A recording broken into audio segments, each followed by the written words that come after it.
नमस्कार, फाइटर समाचार में आपका स्वागत है। पेश आज 14 जून दोपहर 3 बजे राजस्थान की खास खबरें। अहमदाबाद प्लेन क्रैश मामले में विमान के पायलट सुमित सबरवाल का एयर ट्रैफिक कंट्रोलर को भेजा गया आखिरी मैसेज सामने आया है। 4-5 सेकंड के संदेश में सुमित कह रहे हैं, मैडे मैडे मैडे, थ्रस्ट नहीं मिल रहा, पावर कम हो रही है, प्लेन उठ नहीं रहा, नहीं बचेंगे। यह विमान जिस बीजे मेडिकल कॉलेज के हॉस्टल बिल्डिंग पर गिरा, उसमें हादसे के वक्त 60 से ज्यादा डॉक्टर, स्टूडेंट्स और कुछ अन्य लोग शामिल थे। इनमें से 34 की मौत हुई है। इससे मरने वालों का आंकड़ा 275 हो गया। फ्लाइट में 12 क्रू मेंबर समेत 242 लोग मौजूद थे। इसमें से एक यात्री की जान बच गई। लंदन से अहमदाबाद आने वाली फ्लाइट शाम 4 बजे लैंड करनी है। इसमें मृतकों के परिजन और रिश्तेदार आ रहे हैं। उनका डीएनए सैंपल लिया जाना बाकी है। अहमदाबाद के सिविल अस्पताल स्थित बीजे मेडिकल कॉलेज में डीएनए सैंपल कलेक्शन का काम जारी है। टेस्टिंग सेंटर में कड़ी पुलिस सुरक्षा व्यवस्था की गई है। राजस्थान में 23 जिलों में आंधी बारिश की संभावना है। अलर्ट के बाद गर्मी लू से राहत मिलने की संभावना बढ़ गई है। श्रीगंगानगर में शुक्रवार को देश का सबसे गर्म शहर रहा। यहां अधिकतम तापमान 49.4 डिग्री दर्ज किया।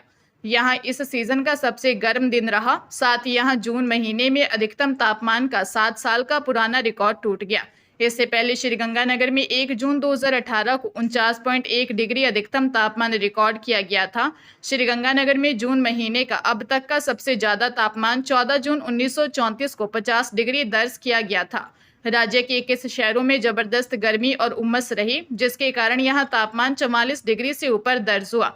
मौसम विभाग ने आज श्रीगंगानगर और हनुमानगढ़ में गर्मी और लू का रेड अलर्ट जारी किया है। इसके अलावा जयपुर समेत 23 जिलों में आंधी बारिश का येलो अलर्ट है। अजमेर की पोक्सो कोर्ट ने 16 साल की नाबालिग से रेप के आरोपी को 20 साल की सजा सुनाई है। आरोपी पर 56,000 रुपए का जुर्माना भी लगाया। आरोपी ने पीड़िता को स्कूल छोड़ने के बहाने होटल में ले जाकर रेप की वारदात को अंजाम दिया था। सरकारी वकील संजय तिवारी ने बताया कि 2024 में पीसांगन थाने में पीड़िता के पिता ने बताया कि उसकी पुत्री को एक युवक ने नशीला पदार्थ खिलाकर रेप की वारदात को अंजाम दिया। आरोपी ने स्कूल छोड़ने के बहाने होटल में ले जाकर रेप किया। साथ ही आरोपी की ओर से फोटो वीडियो वायरल करने की धमकी दी गई। मामले में पुलिस ने मुकदमा दर्ज कर आरोपी को गिरफ्तार कर लिया। आरोपी के खिलाफ 28 मई 2024 को चालान पेश किया गया। अभियोजन पक्ष की ओर से 13 गवाह और 40 दस्तावेज पेश किए गए। कोर्ट ने आरोपी को 20 साल की सजा सुनाई है। भीलवाड़ा जिले के भीमगंज थाना इलाके के एक धर्मस्थल के 48 वर्षीय संत ने 2 महिलाओं पर हनी ट्रैप में फंसाकर ब्लैकमेल करने का मामला दर्ज करवाया है। उधर दोनों महिलाएं भी एसपी से मिली और संत के खिलाफ अश्लील बातें और छेड़छाड़ की शिकायत दी। संत ने रिपोर्ट दी कि 3 महीने पहले रात को एक महिला का कॉल आया। उसने अपना नकली नाम बताया। इसके बाद अक्सर महिला फोन पर अनावश्यक बातें करती। परेशान होकर नंबर ब्लॉक कर दिया। इसके बाद वह दूसरे मोबाइल नंबर से आए दिन वीडियो कॉल कर चिकनी चुपड़ी बातें करने लगी। 3 दिन बाद कोतवाली थाने के पुलिसकर्मी आश्रम आए और बताया कि महिला ने रिपोर्ट दी है। इस पर आश्रम के कुछ अनुयायी कोतवाली पहुंचे। वहां एक महिला मिली जिसने खुद को वकील बताते हुए मामला रफा दफा करने को लेकर एक मकान की मांग की। फिलहाल पुलिस दोनों मामलों की जांच कर रही है। नीट यूजी 2025 के परिणाम जल्द आने वाले हैं। इस बार नीट का पेपर काफी मुश्किल था। पहली बार इसमें जेईई मेन के स्तर के सवाल पूछे गए थे। यही कारण है कि हाई स्कोर करने वालों की संख्या कम रहेगी। ऐसे में कट ऑफ के भी बहुत कम रहने की संभावना है। राजस्थान के प्रमुख मेडिकल कॉलेज की पिछले साल की कट ऑफ की एनालिसिस में आया कि इस साल एसएमएस मेडिकल कॉलेज का कट ऑफ 580 रहने की संभावना है। यह 2024 के मुकाबले 115 अंक कम है। एसएमएस में पिछले साल सामान्य वर्ग में 695 अंकों में दाखिला मिला था। प्रदेश में सबसे अधिक कट ऑफ एसएमएस की ही रहती है। 2019 में एनटीए ने नीट का पेपर लेना शुरू किया था। तब से लेकर अब तक ऐसा पहली बार होगा जब एसएमएस की संभावित कट ऑफ 600 अंक से कम रहेगी। एम्स की बात करें तो नीट में सबसे अधिक कंपटीशन एम्स दिल्ली सहित अधिकांश एम्स में दाखिले के लिए होता है। पिछले साल एम्स दिल्ली की कट ऑफ 715 अंक थी। इस बार यह 675 अंक रहने की उम्मीद है। हरियाणा के करनाल की दीवान कॉलोनी में एक महिला की हत्या का मामला सामने आया। महिला 35 वर्षीय पूजा निवासी कंबोपुरा पिछले 3 सालों से अपने प्रेमी के साथ लिव इन में रह रही थी। हत्या के बाद आरोपी प्रेमी महिला के शव को मृतका के मायके छोड़कर फरार हो गया। सिविल लाइन थाना पुलिस फोरेंसिक टीम के साथ क्राइम सीन पर पहुंची और साक्ष्य जुटाए। पति की शिकायत पर आरोपी प्रेमी के खिलाफ मामला दर्ज किया है। पुलिस आरोपी की तलाश में जुटी है। पूजा की शादी यूपी के बुड्डेदा गांव में राजवीर से हुई थी। शादी से उसके 3 बच्चे भी हैं। कुछ साल बाद उसी गांव के प्रवीण से उसका प्रेम प्रसंग शुरू हो गया। इसके बाद पति और बच्चों को छोड़कर दीवान कॉलोनी में अपने प्रेमी प्रवीण के साथ लिव इन में रहने लगी। अनुमान है कि रात को किसी बात को लेकर दोनों के बीच कोई झगड़ा हुआ और इसके चलते प्रेमी ने हत्या कर दी। वर्धमान महावीर खुला विश्वविद्यालय द्वारा आयोजित प्री डीएलएड परीक्षा 2025 का रिजल्ट आज जारी होगा। शिक्षा मंत्री मदन दिलावर शाम 5 बजे वर्धमान महावीर खुला विश्वविद्यालय परिसर से रिजल्ट जारी करेंगे। इस दौरान विश्वविद्यालय के कुलगुरु प्रोफेसर कैलाश सोडानी भी मौजूद रहेंगे। एग्जाम का रिजल्ट परीक्षा के 13 दिन में जारी किया जा रहा है।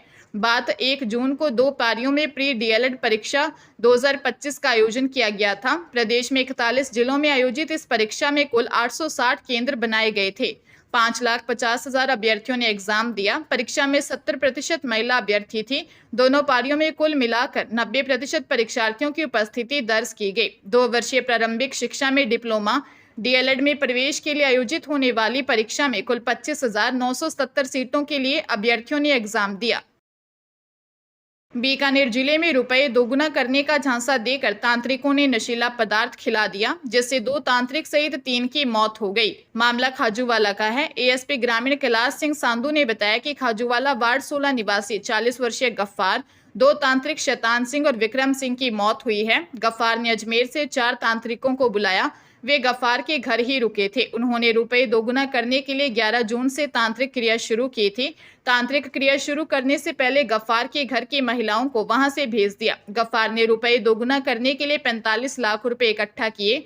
रात को गफ्फार के घर पर तांत्रिक क्रिया चल रही थी। इस दौरान प्रसाद में नशीला पदार्थ खिलाया गया, जिससे गफ्फार की उसके घर में ही मौत हो गई, जबकि 2 तांत्रिकों शैतान सिंह और विक्रम सिंह की शोभासर के पास मौत हो गई। 2 तांत्रिक 45 लाख रुपए लेकर फरार हो गए।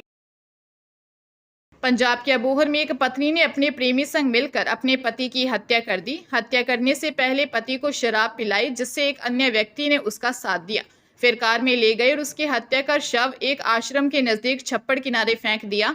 एसएसपी गुरमीत सिंह ने बताया कि जम्मू बस्ती निवासी मृतक 35 वर्षीय कुलदीप सिंह की शादी करीब 14 साल पहले शिमला रानी निवासी टालीवाला से हुई, जिनके 2 बच्चे हैं। शिमला के राम सिंह उर्फ रामू निवासी चक रादेवाला से अवैध संबंध थे। इसको लेकर अक्सर दोनों में झगड़ा होता था। घटना वाली रात कुलदीप अपनी मां को यह कहकर गया था कि वह काम के लिए शहर जा रहा है। उसके बाद उसका शव गुरुकृपा आश्रम के नजदीक छप्पड़ किनारे मिला। पुलिस जांच में पता चला कि अवैध संबंधों के चलते दोनों ने रिंकू नामक शख्स के साथ मिलकर कुलदीप की हत्या कर दी। पुलिस ने तीनों को अपनी हिरासत में ले लिया है। झुंझुनू जिले के मंडावा कस्बे के वार्ड नंबर 6 स्थित पितरानी दादी मंदिर में चोरी की घटना सामने आई। मंदिर में लगे सीसीटीवी कैमरे में चोरी की वारदात कैद हुई है, जिसमें 2 चोरों को मंदिर में घुसते और दान पात्र सहित अन्य सामान चुराते दिखाई दे रहे हैं। मंदिर के केयरटेकर मनीष लाटा ने बताया कि 2 अज्ञात चोर मंदिर के पीछे की ओर से आए और मुख्य द्वार का ताला तोड़कर मंदिर में प्रवेश किया। चोरों ने अपने चेहरे ढक रखे थे। मंदिर में प्रवेश करते ही उन्होंने सबसे पहले वहां लगे एक दान पात्र का लोहे की रॉड से ताला तोड़ा। इसके बाद चोर प्रमुख प्रतिमा स्थल की ओर गए और वहां लगे एक और दान पात्र का ताला तोड़कर उसे उठाकर अपने साथ ले गए। वहीं चांदी के छत्र भी ले गए। पुलिस ने सीसीटीवी फुटेज के आधार पर जांच शुरू कर दी है। जयपुर में पड़ोसी युवक द्वारा नाबालिग लड़की से रेप का मामला सामने आया है। डरा धमकाकर आरोपी पड़ोसी मिलने बुलाता था, विरोध करने पर बदनाम करने की धमकी देता था। नाहरगढ़ थाने में नाबालिग पीड़िता ने पिता ने रिपोर्ट दी कि दिसंबर 2024 में डरा धमकाकर मिलने बुलाकर आरोपी पड़ोसी ने उसकी नाबालिग बेटी के साथ रेप किया। विरोध करने पर आरोपी ने बदनाम करने की धमकी दी, जिसके बाद आरोपी पड़ोसी ने बार बार बैला फुसलाकर मिलने बुलाकर डरा धमकाकर दुष्कर्म किया। आरोपी की हरकतों से परेशान होकर नाबालिग बेटी ने परिजनों को आप बीती सुनाई। नाहरगढ़ रोड थाना पुलिस ने पोक्सो एक्ट के तहत मामला दर्ज कर जांच शुरू कर दी है।